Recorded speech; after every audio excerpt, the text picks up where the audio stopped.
Les voy a pedir que vaya a Primera de Corintios 15. Primera de Corintios 15. Hoy no vamos a estar en la serie de Efesios. Hoy vamos a predicar acerca de uno de los pasajes más importantes del Nuevo Testamento acerca de la verdad de la resurrección. Acerca de la verdad de la resurrección.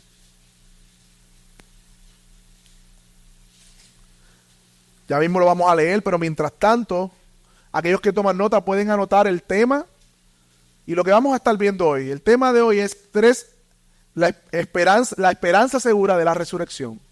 Ese es el tema, la esperanza segura de la resurrección. Y vamos a ver por lo menos 3 argumentos que Pablo nos da para nosotros decir que tenemos una esperanza segura de la resurrección. Y al final vamos a ver las implicaciones de que Cristo resucitó. Eso es lo que vamos a hacer hoy. El tema de hoy es la esperanza segura de la resurrección. Vamos a ver en primer lugar las vidas salvadas por el Evangelio. Ese es el primer argumento. Segundo argumento, el testimonio de las Escrituras. Tercer argumento, los testigos oculares de la resurrección. Y luego vamos a ver las implicaciones de esa resurrección.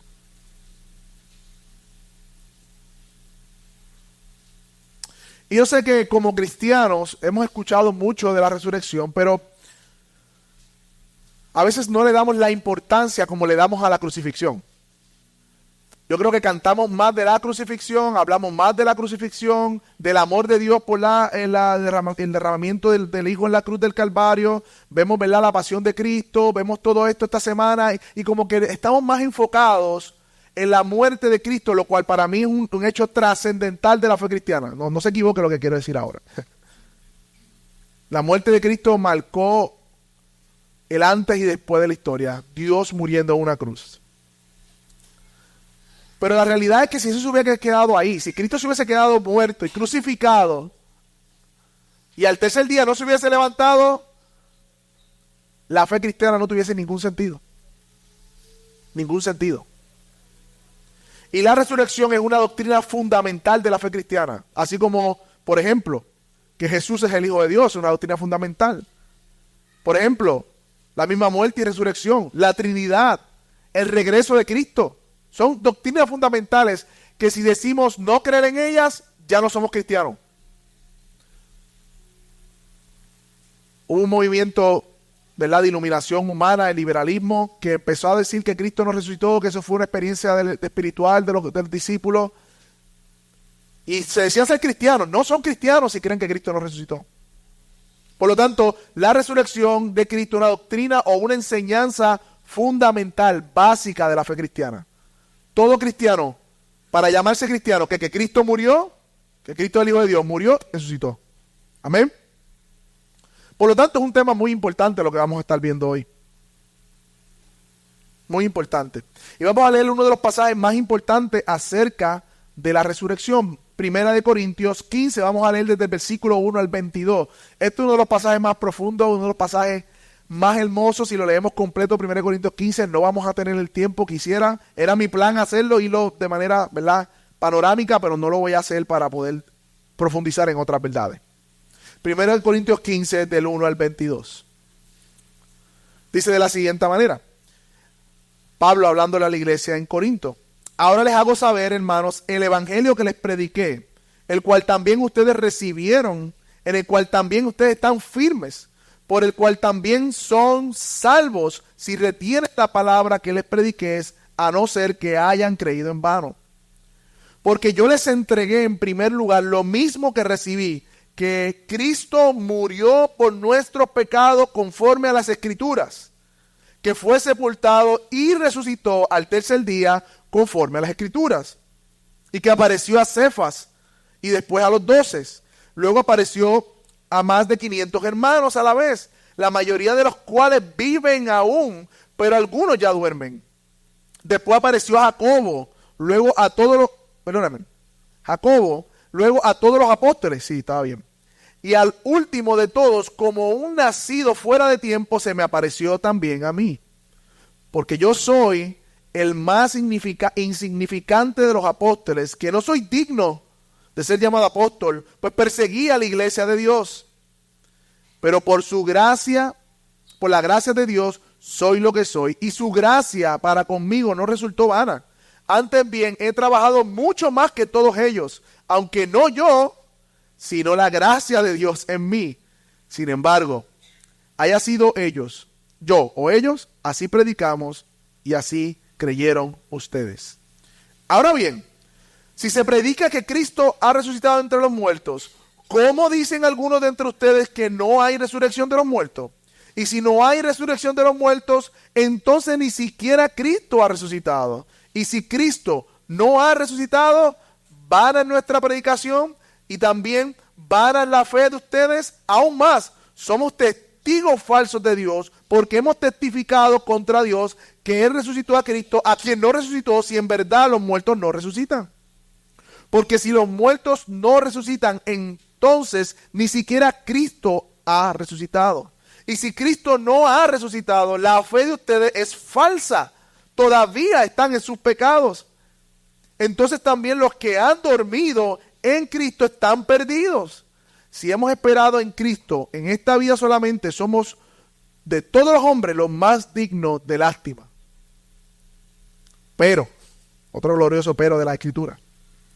Pero ahora Cristo ha resucitado de entre los muertos, primicia de los que durmieron, porque ya que la muerte entró por un hombre, también por un hombre vino la resurrección de los muertos, porque así como en Adán todos mueren, también en Cristo todos serán vivificados. Y permítame, antes de entrar a este pasaje, brevemente hablar del contexto de este pasaje.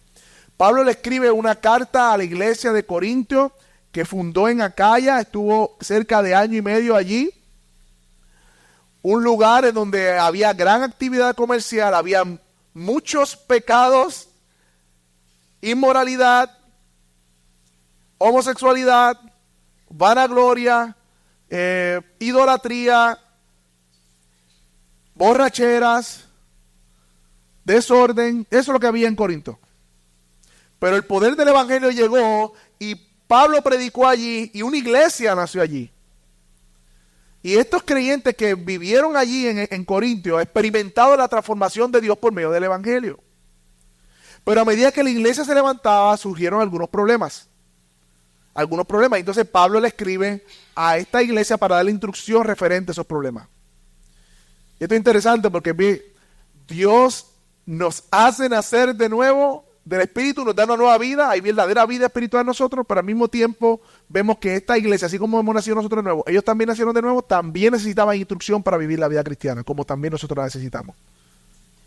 Y aparentemente habían, algunos de los problemas de esta iglesia, división, yo soy de Apolo, yo soy de Pedro, yo soy de Cristo.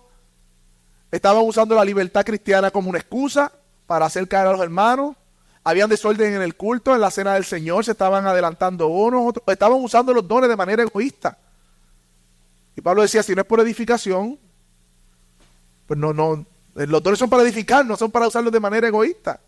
Entonces Pablo le habla a esta iglesia y al final de la carta que estamos en 1 Corintios 15, le habla de uno de los últimos asuntos que él quiere trabajar con ellos, y es que aparentemente se estaban levantando en ese contexto una filosofía dualista que parecía decir que el cuerpo y el espíritu eran dos cosas distintas. Y recuerde que estamos hablando del primer siglo donde los filósofos griegos estaban surgiendo, muchos de ellos, negando la resurrección corporal. Eso es lo que estaba pasando. Estaban negando que el cuerpo iba a resucitar. Porque ellos no podían entender eso de que el cuerpo podía resucitar, sino que resucitaba el espíritu solamente. Pero al tú de negar la resurrección corporal, estás negando que Cristo resucitó. Y eso es lo que Pablo va a atacar. Ey, espérate. ¿Cómo que no hay resurrección del cuerpo? Si Cristo resucitó con un cuerpo glorificado. Y por lo tanto, el tono de esta parte es un poco apologético. Quiero que entiendan eso y por lo tanto vamos a verlo de esa manera. Pablo es como si estuviera discutiendo con otra persona. Usted ha estado, no se haga, usted ha estado en discusiones de su pana, amigo, mamá, y usted ha estado por ahí haciendo que no escuche y están discutiendo y usted escucha un lado de la conversación. Usted sabe que sí. Y se hace el loco que no está mirando, mira a la esquina. Entonces tú subes el tono y tú como que, rayos, están peleando allá. Pues más o menos, eso es lo que vamos a hacer aquí. El Señor nos invita a esta conversación. Pablo está teniendo una discusión, básicamente, no pecaminosa como la nuestra, sino una argumentación con estas personas, este Corinto, y es como si escucháramos un lado de la conversación. Es como si escucháramos un lado de la conversación y el tema de esa conversación es la esperanza segura de la resurrección, porque Pablo da 3 argumentos sólidos de que Cristo resucitó entre los muertos. Así que veamos en el round 1, o en primer lugar, tenemos verdadera esperanza en la resurrección por el mensaje del Evangelio y la salvación evidente en nuestras vidas. Ese es el primer tópico, el primer argumento. Miren cómo dice el versículo 1. Ahora les hago saber, hermanos, el evangelio que les prediqué, el cual también ustedes recibieron, el cual también están firmes. Y miren lo que dice el versículo 2, por el cual también son salvos. Si retienen la palabra que les prediqué, a no ser que hayan creído en vano. En otras palabras, Pablo les dice, él sabe que están negando la resurrección corporal. Pero miren lo que dice Pablo. Lo que les voy a decir a continuación es parte del evangelio que ustedes oyeron. Es parte esencial del mensaje del evangelio. Y como parte esencial del mensaje del evangelio, ese evangelio lo salvó a ustedes. ¿Ven el punto de Pablo? Y si ese evangelio lo salvó a ustedes y la resurrección es parte esencial del mensaje del evangelio, la resurrección corporal de Cristo, por lo tanto, ustedes son testimonios mismos de que la resurrección es cierta. Porque fueron salvados por el mensaje que habla acerca de la resurrección. Eso es lo que está diciendo Pablo a ellos. O sea, Pablo les recuerda que sus propias vidas son evidencia, sus propias vidas son evidencia de que Cristo resucitó entre los muertos, porque eso es parte del mensaje del evangelio que les salvó.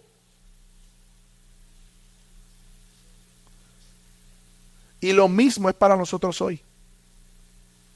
O sea, por ejemplo, si los corintios negaban que Cristo resucitó entre los muertos, que no hay resurrección de los muertos, están negando el mismo testimonio que ellos han vivido.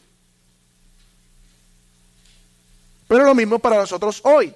Dios nos ha salvado por medio de ese poderoso mensaje del evangelio y nuestra vida transformada es una evidencia contundente en nosotros de que Cristo resucitó. Ese es el punto.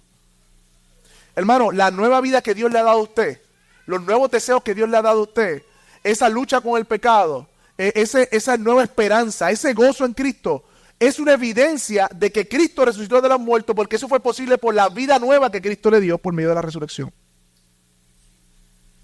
Mira cómo lo dice Romanos 6:4. Y vamos a estar entre el Viernes Santo y el Domingo de Resurrección. Porque fuimos sepultados juntamente para con muerte por el bautismo, a fin de que como Cristo resucitó entre los muertos por la gloria del Padre, también nosotros andemos en vida nueva. O sea, que así como Cristo resucitó entre los muertos, hizo posible por medio de su resurrección que usted tuviera hoy una vida nueva como yo la tengo. Con nuevos deseos.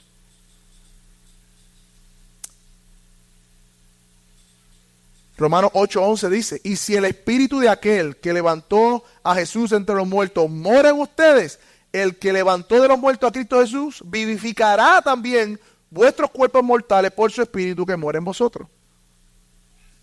Nuevamente, el espíritu resucitó a Cristo de los muertos, el mismo espíritu que ahora mora en ustedes, como hablamos esta mañana, y les dio una nueva vida con nuevos deseos. Y sus vidas son testimonio visible de que Cristo resucitó entre los muertos. Eso es lo que está haciendo Pablo con los corintios, eso es lo que Dios está haciendo con nosotros hoy, dándonos una evidencia interna de la resurrección. Por tanto, creyente que estás aquí, ese milagro de salvación en tu vida es una evidencia de la resurrección de Cristo. Aquí hay personas como yo, muchos de ustedes, viviendo arrastrados por el pecado, con deseos mundanos, viviendo en los placeres de este mundo. De momento, el poder del evangelio viene por medio de la predicación y es como si hubiesen abierto los ojos. De momento dejan de desear el pecado, dejamos de desear vivir en este mundo, amamos a Cristo, amamos a Dios, amamos. ¿De dónde proviene esa nueva vida? Proviene del Cristo resucitado. Él la hizo posible. Él la hizo posible. Por lo tanto, creyente que está aquí, la obra de salvación en tu vida, ese milagro que Dios hizo en tu vida de salvación, de traerte muerte a vida, de darte nuevos deseos, de abandonar el mundo y seguirle, es la evidencia interna de la resurrección en tu vida.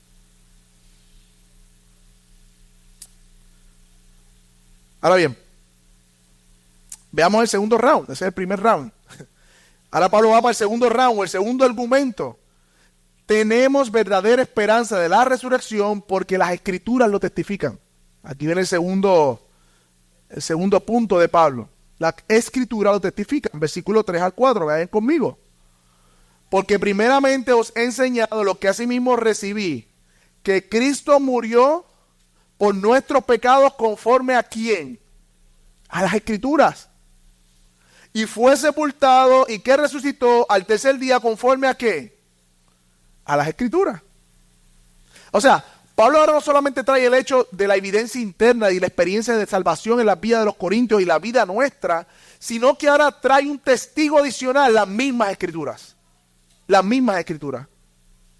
Y la palabra clave aquí es conforme a las escrituras. Conforme a las escrituras. Esto significa de acuerdo a lo que la Biblia o las escrituras dicen. Y el punto es, mis hermanos, que la muerte, sepultura, resurrección al tercer día no fueron hechos solamente reales e históricos, sí lo fueron, pero fueron profetizados y testificados desde antes que ocurrieran. En otras palabras, decir que no hay resurrección le está diciendo a los corintios. Si usted dice que no hay resurrección de los cuerpos, que Cristo no resucitó, entonces estamos poniendo en entredicho las mismas escrituras de Dios.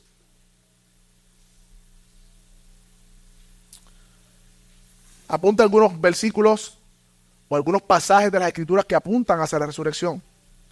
El mismo Salmo 22, que es un salmo mesiánico que comienza diciendo: Dios mío, ¿por qué me has desamparado?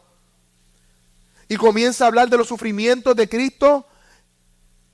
Se desarrolla ese salmo y luego al final dice: pero Dios ha escuchado mi oración y no me ha abandonado en la muerte. Isaías 53, otro de los pasajes que hablan de la muerte, sepultura y también la resurrección de Cristo. En el versículo 10 dice: con todo esto el Señor quiso quebrantarlo, hablando de Cristo en la cruz, sujetando el padecimiento, pero mira lo que dice: cuando haya puesto su vida en expiación por el pecado, verá el linaje, vivirá por largos días. O sea, si alguien tiene que morir y después dice que vivirá por largos días, ¿qué hay entre medio de eso? La resurrección. Mi hermano, estamos ante un libro que ha recibido por 2000 años ataque tras ataque, tras ataque, tras ataque, y no han podido detener la palabra de Dios, porque nadie la va a poder detener, porque es palabra de Dios. Oh, mi hermano, la Biblia es un solo libro, sí, compuesto por 66, escrito por Dios mismo, inspirado por más de 40 autores de diferentes épocas, diferentes ciudades, con diferentes personalidades, de distintas clases sociales, con distintos oficios, pero es una sola historia de redención. Su tema es cómo Dios nos salva por medio de Cristo. Y mis hermanos, ningún libro, de hecho, ningún libro tiene la evidencia histórica que tiene las escrituras y su veracidad. Para que también vean la confiabilidad de las escrituras. Y como un dato, para que usted lo pueda buscar, del Nuevo Testamento hay más de 5000 copias de manuscritos que datan del primer y segundo siglo. A ustedes les enseñan Aristóteles, Homero, mi hermano, no llegan a 20 copias de lo que encuentran de 400 años después que se escribió. De la Biblia del primer siglo y del segundo siglo ya tenemos. Para que vean la integridad de cómo Dios guardó las escrituras. Y hago esto para que vean la confiabilidad de las escrituras. De hecho, ustedes saben que recientemente, bueno, no tan reciente, en 1950 aproximadamente, se hizo un descubrimiento de los rollos del Mar Muerto. Y cuando descubren los rollos del Mar Muerto, allá esos rollos contenían el libro de Isaías en gran parte. ¿Y saben qué descubrieron? Que ese libro de Isaías, que databa 1000 años antes del que ya teníamos, no hay casi variación. Porque los escribas eran bien cuidadosos al traspasar las escrituras. Cómo Dios preservó su palabra para aquellos que ponen dudas sobre las escrituras. Porque el argumento de Pablo es: hey, Cristo resucitó, las escrituras lo dicen. Y ahora yo estoy diciendo, y las escrituras son seguras para nosotros.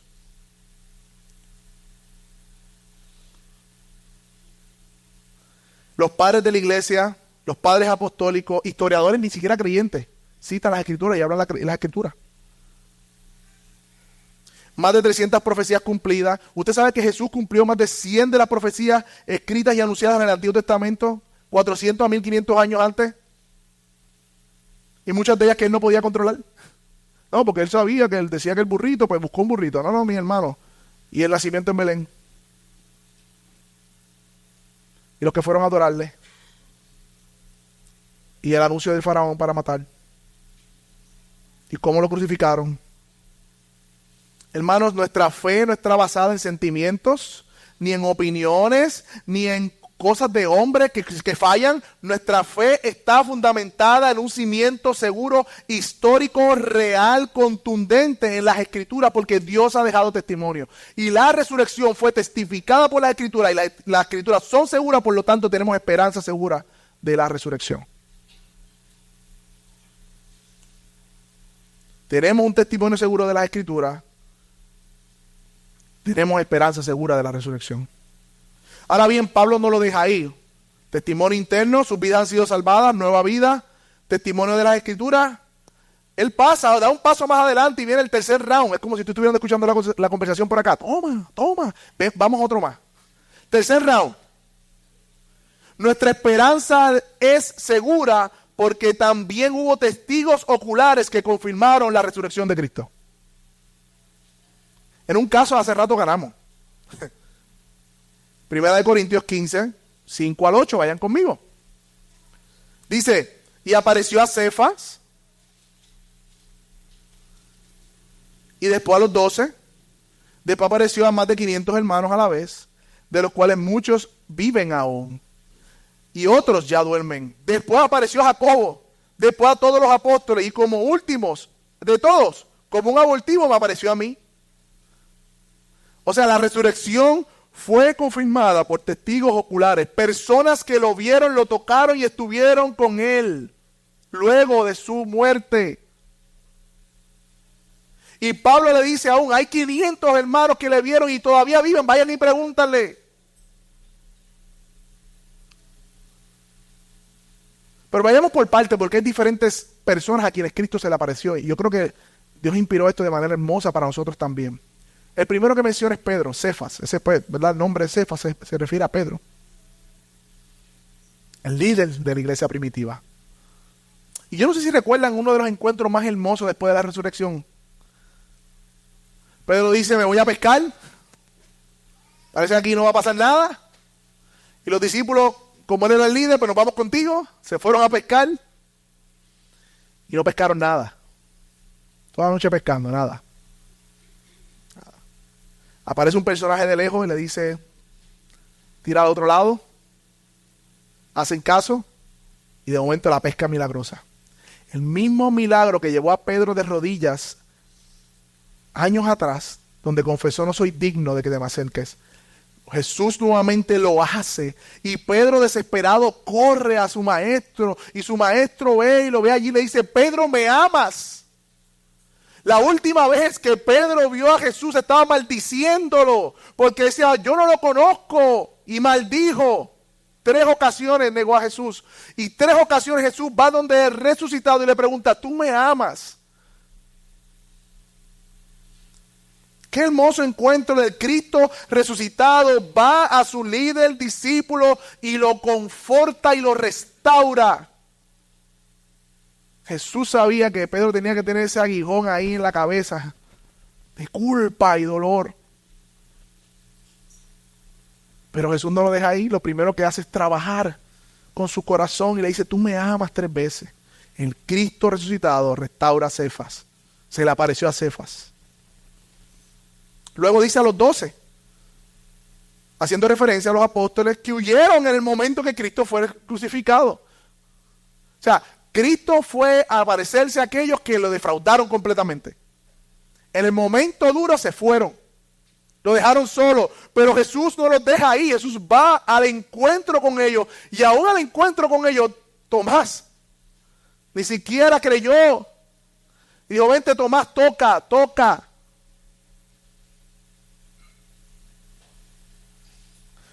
¿Tú no ves la debilidad de los hombres y ves a la gracia de nuestro Señor Jesucristo resucitado? Luego dice a más de 500 hermanos, o sea, no solamente a los apóstoles, No, porque fueron los apóstoles nada más. No, más de 500 hermanos. Posiblemente muchos de los que dijeron Hosana el que viene, pero después cuando lo crucificaron dijeron, bueno pues, como los de Camino de Emaús, que estaban tristes caminando. Usted no sabe lo que ha pasado aquí. Decepcionados. Jesús se les apareció a ellos. Estuvo con ellos. Compartió con ellos. Y muchos de ellos vivían en el tiempo que Pablo estaba escribiendo esta carta. Por lo tanto, podían verificar con ellos si lo que Pablo estaba diciendo era verdad. Los testigos son importantes, mi hermano, en un caso como este. Muchas religiones. Tuvo una visión en el monte y Dios le reveló que... ¿Y quién es el testigo? Él. Ajá. Tremenda confiabilidad. John Smith y toda esa gente. Tremenda confiabilidad. No, Dios no es así. Dios dio testimonio. Dios dio testimonio desde la antigüedad hasta hoy de que su palabra es verdad. Más de 500 hermanos. Y ellos podían corroborar ese testimonio. Mira después lo que dice. Después Jacobo. Usted sabe quién es Jacobo, ¿verdad? El hermano de Jesús. Y en Juan 7 decía que su familia no creía en Jesús. Sus hermanos no creían en él. ¿Cómo es un hombre que no creía en Jesús, su familia no creía en él y de momento es el líder de la iglesia cristiana en Hechos? ¿Qué hizo de un incrédulo al líder del movimiento cristiano en Jerusalén? Y gran líder que fue Jacobo. Hey brother, estoy aquí. ¿Te imaginas ese encuentro? El hermano que no creía en Jesús, ver a Jesús resucitado. Wow. Cambió la vida de Jacobo de modo tal que se dedicó su vida a liderar la iglesia en Jerusalén. Y mira lo que dice al final. Por último, como un nacido fuera de tiempo, dice Pablo, se me apareció a mí un fariseo celoso de la ley, y qué hermosa es la palabra y la providencia de Dios. Leímos en Juan 16 exactamente que muchos perseguirían a los creyentes, leímos al principio, y que ellos creerán que están prestando un servicio a Dios haciendo eso. Pablo era uno de esos. Pablo creía que persiguiendo a los cristianos, encarcelándolos y aún asesinándolos, porque Esteban fue asesinado y le trajeron la ropa de Esteban a los pies de Pablo o de Saulo, él creía que le estaba haciendo un favor a Dios. O sea que Pablo cumplió la profecía de Cristo cuando se lo dijo a sus discípulos. Ellos creen que van a hacer eso. Y ustedes van a ser perseguidos. Y Pablo es el que nos está escribiendo. Un fariseo que perseguía a la iglesia, respiraba amenaza, odiaba a los cristianos. Y Pablo recuerda eso en su escrito y lo pone como un testimonio de que su vida fue igualmente transformada por el poder de la resurrección de Cristo. De modo tal que se convirtió de un fariseo que perseguía a los cristianos a uno perseguido, porque ministraba a los gentiles y esparcía el evangelio en todos los lugares. Él se ve como el más insignificante de los apóstoles porque persiguió a la iglesia. Pero ocurrió algo en Damasco, de camino a Damasco. Se le apareció a Cristo resucitado a Pablo. Y un hombre orgulloso, duro, no había esperanza para él. Humanamente hablando, no había esperanza. Iba con cartas de los oficiales a perseguir la gente que estaba en Damasco. Se le aparece Cristo y de respirar amenazas y poder termina diciendo: Señor, ¿qué quieres que haga?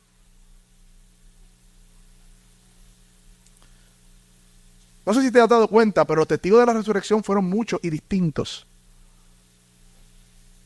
Fueron de todo tipo de personas, tanto creyentes como no creyentes, cercanos como lejanos, discípulos, perseguidores. El punto es, mis hermanos, que no fue una resurrección mística, ni espiritual, ni imaginativa, no que no había evidencia, no. Había evidencia contundente en el momento que Pablo está escribiendo esto, y sus vidas eran testimonio de eso. Ahora bien, mis hermanos, no solamente a ellos se le apareció el Cristo resucitado. Y esto es lo glorioso de este mensaje del Evangelio. No solo a ellos fueron transformados y cambiados por el Cristo resucitado. No solamente cada uno de ellos fue tocado y transformado, sino que cada uno de los creyentes que estamos aquí se nos apareció un día por medio de la predicación del Evangelio el Cristo resucitado. Y por primera vez, mi hermano, por primera vez cuando Cristo se nos apareció por medio de la predicación del Evangelio, nuestras vendas cayeron. Por la primera vez vimos nuestra pecaminosidad. Por primera vez vimos cuán pecaminosos éramos, indignos de su gracia para con nosotros, pero también se cayeron las cadenas que nos ataban al pecado. El Señor, cuando se nos apareció, nos hizo libres del pecado, y de esa manera no tuvimos otra alternativa que correr hacia la gloriosa luz del Evangelio, de correr a nuestro Salvador. Ese es el poder de la resurrección en nuestras vidas también, mi hermano. Qué hermoso es nuestro Dios. Oh amigo, visita que estás aquí. El Cristo resucitado está aquí. Está aquí. Y se ha hecho presente para traer salvación a tu vida también. Por medio de la predicación del Evangelio, dice Dios, dice la palabra de Dios, que Él quita la ceguera. Por lo tanto, cree y serás salvo. Cree y serás libre. Cree en Cristo que resucitó de entre los muertos. Él no se quedó en la tumba. De hecho, vamos a memorizar esta semana el pasaje: el que cree en mí, aunque esté muerto, vivirá. Y quizás dirás, amigo, visita que estás aquí en medio nuestro, es que para mí no hay esperanza, porque yo he hecho muchas cosas malas. O quizás dirás, es que yo no necesito eso porque yo soy una buena persona. Y para ustedes dos hay respuesta. En primer lugar, tenemos a Pablo. Yo te voy a preguntar, ¿tú has perseguido a la iglesia al punto de matar a un creyente?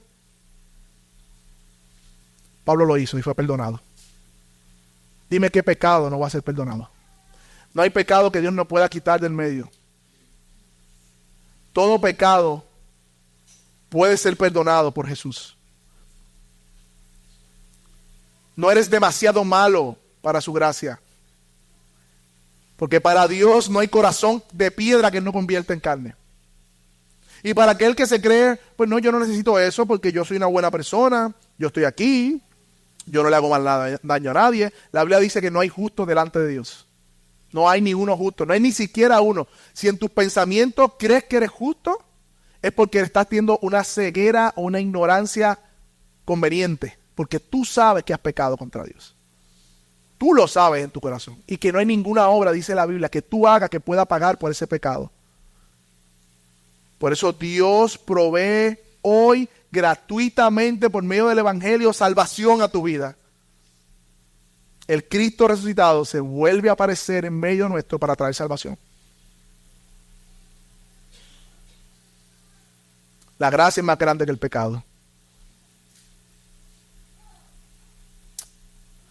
Si resumimos la pelea que Pablo está teniendo,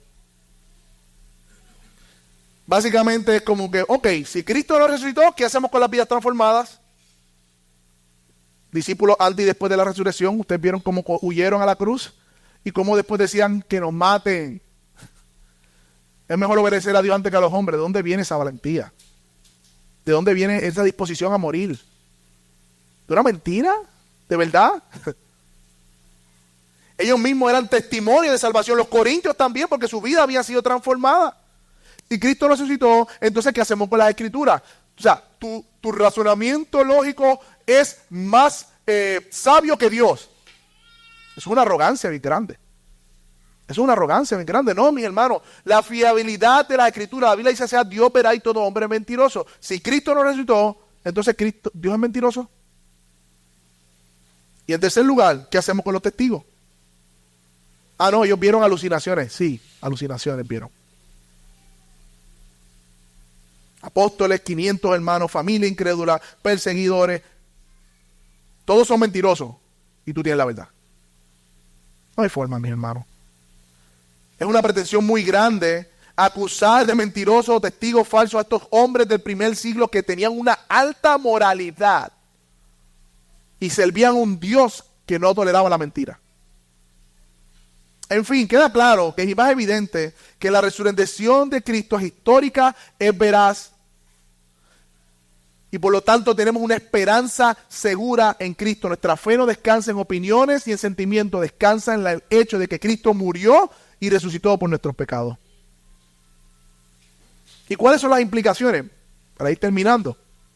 1 Corintios 15, 14, 18, vamos a verlo ahí.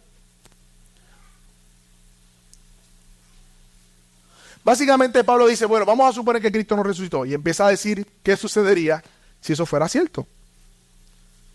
Y si Cristo no ha resucitado, vana es entonces nuestra predicación y vana también la fe de ustedes.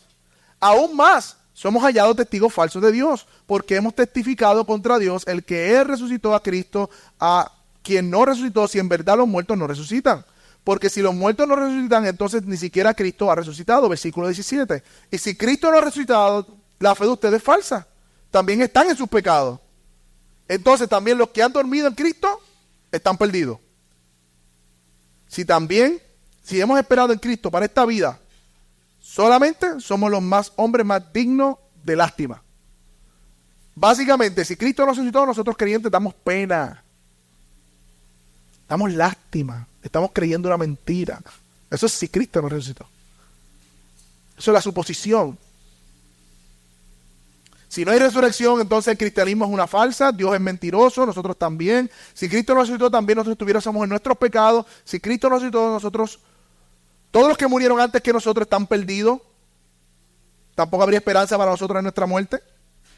Pero el versículo 20 es el versículo que trae el pero glorioso de Dios. ¿Qué dice el versículo 20?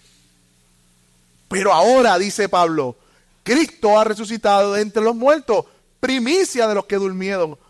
Primicia de los que durmieron. ¿Y cuáles son las implicaciones, mis hermanos, de este plan divino de Dios? Mira el versículo 21. Porque ya que la muerte entró por un hombre, también por un hombre vino la resurrección de los muertos. Porque así como en Adán todos mueren, también en Cristo todos son vivificados. Mis hermanos, yo voy a tratar de hacerlo de manera sencilla, quizás en 2 oraciones.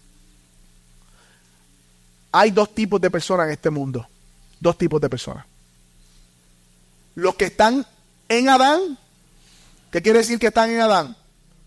Nacieron de su madre, su padre, no han venido a Cristo, por lo tanto, todo lo que Adán hizo, que fue pecar y rebelarse contra Dios, lo representa, están en pecado, están en condenación.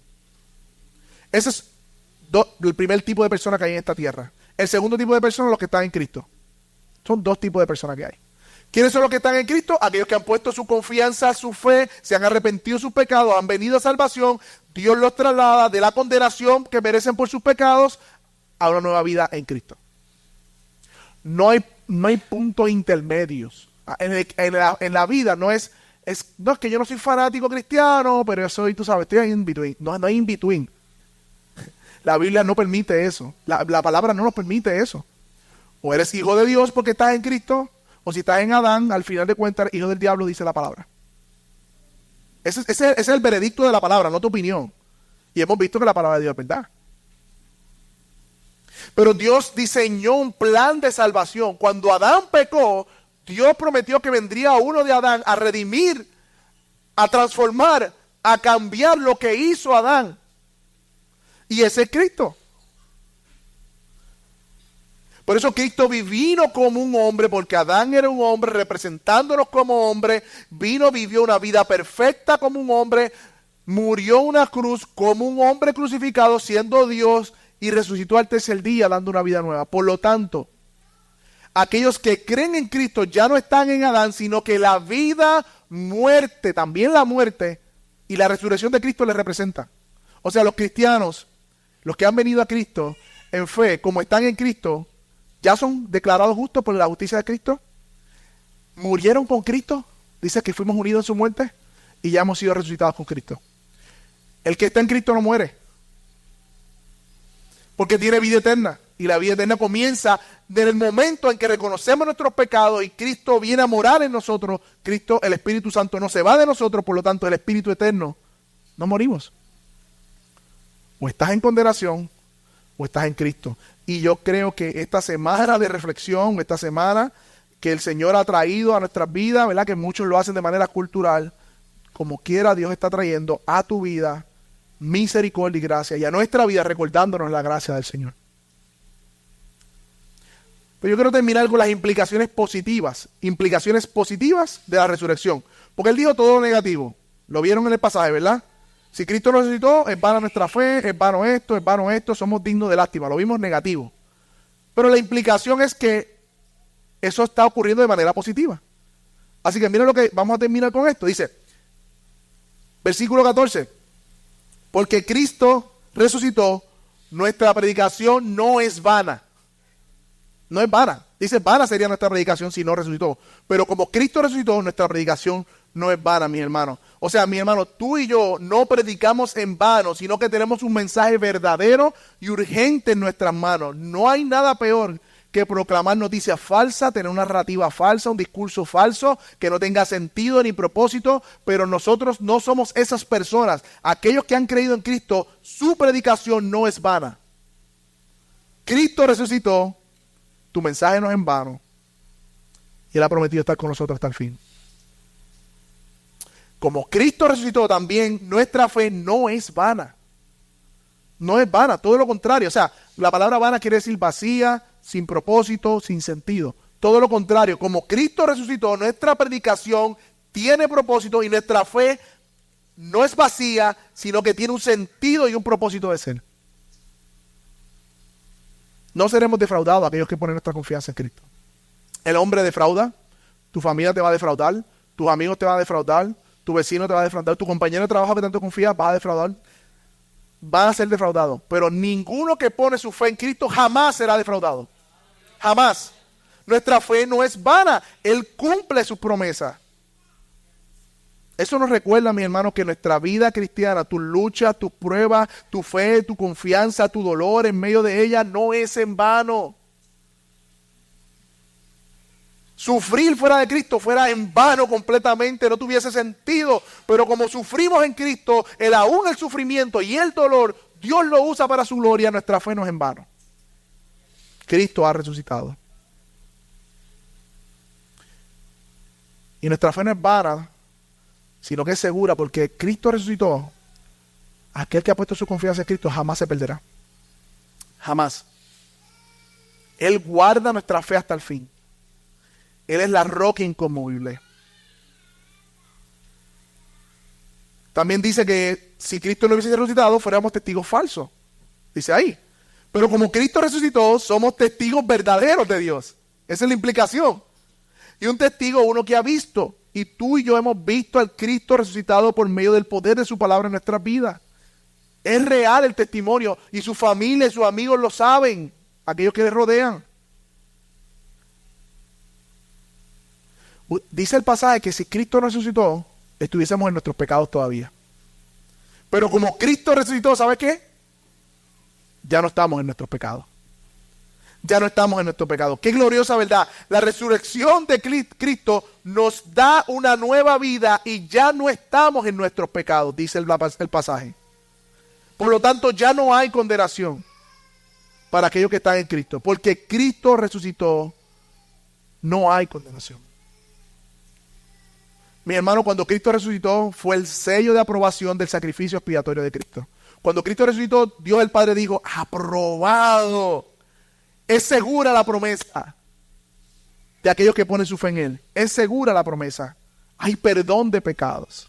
Ya no hay condenación. Yo sé que se siente real en ocasiones la condenación en nuestras vidas. Pero es porque estamos pensando mal. Es porque no estamos poniendo nuestra confianza donde debe estar. No en nuestro desempeño, sino en la obra de Cristo. No estamos en nuestros pecados. Nuestros pecados pasados, presentes y futuros ya han sido perdonados. Y por último, mis hermanos, dice que si Cristo no resucitó, entonces todos los que murieron se perdieron. Hay esperanza de vida eterna. Pero como Cristo resucitó, los que esperaron en Cristo y murieron en Cristo no serán avergonzados tampoco. Y como Cristo resucitó, también nosotros tenemos una esperanza segura en la muerte. Una esperanza segura en la muerte. No nos quedaremos aquí en la tierra o en el Hades, en el infierno, sino que seremos levantados de la muerte juntamente con Él. De hecho, para terminar el pasaje, vayan al versículo 51 que habla de esto mismo. No solamente que todos los que murieron tienen esperanza segura en Cristo de ser levantados, sino que Pablo nos dice, he aquí, versículo 51, os digo un misterio, no todos dormiremos, pero todos seremos transformados.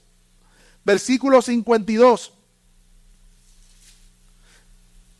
Dice, en un momento, en un abrir y cerrar de ojos, a la trompeta final, pues la trompeta sonará y los muertos resucitarán incorruptibles y nosotros seremos transformados, porque es necesario que esto corruptible, hablando del cuerpo que se corrompe, se vista de incorrupción, y esto mortal, hablando del cuerpo, se vista de inmortalidad.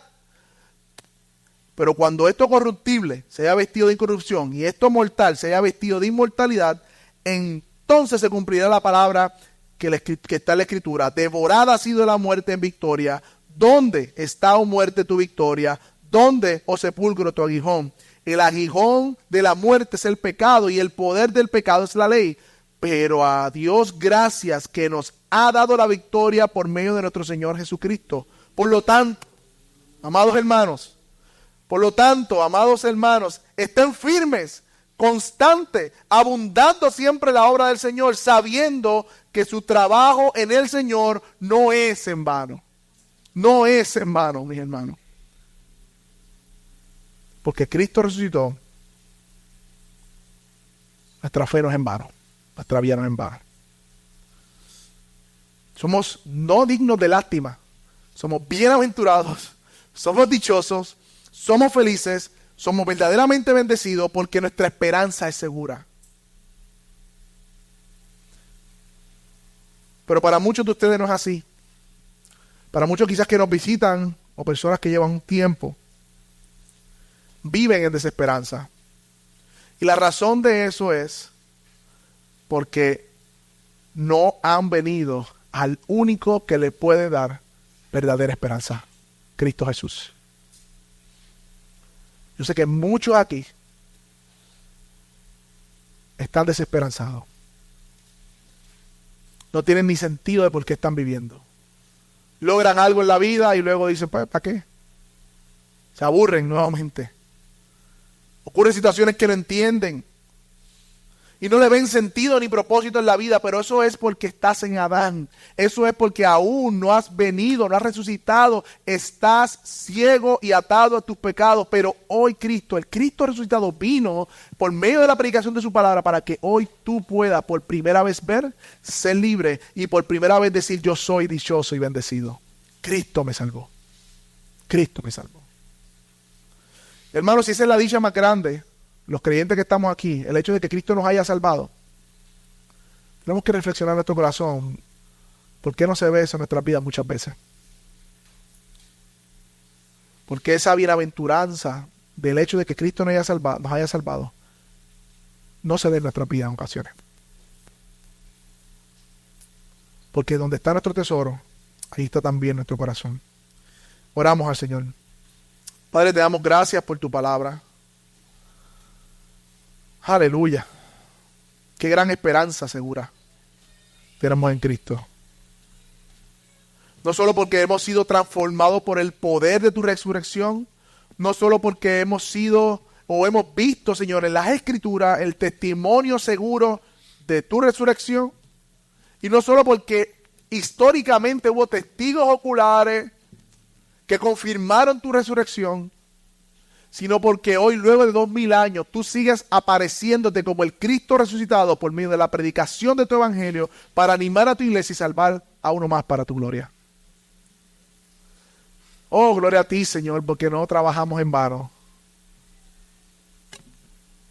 Oh, Señor, que permanezcamos firmes y constantes en la obra del Señor, como dice este pasaje, porque nuestro trabajo no es en vano. Tú has de regresar por tu pueblo. Tú vendrás, Señor, y aquella injusticia que nosotros no pudimos resolver, tú la resolverás en el gran tribunal. Ningún hombre quedará absuelto de su pecado, ningún hombre se burlará de ti, porque tú pasarás juicio de la vida de cada ser humano sobre la tierra. Quizás hoy, Señor, veamos al malo prosperar, veamos al impío crecer y digamos, pero no entiendo. Pero llegará el día, oh Señor, que tú vendrás en gloria y traerás a juicio toda obra y nadie se escapará de tu juicio. Y qué bendición, Señor, que desde hoy podemos gozar de la justicia y la vida eterna de Cristo, Señor.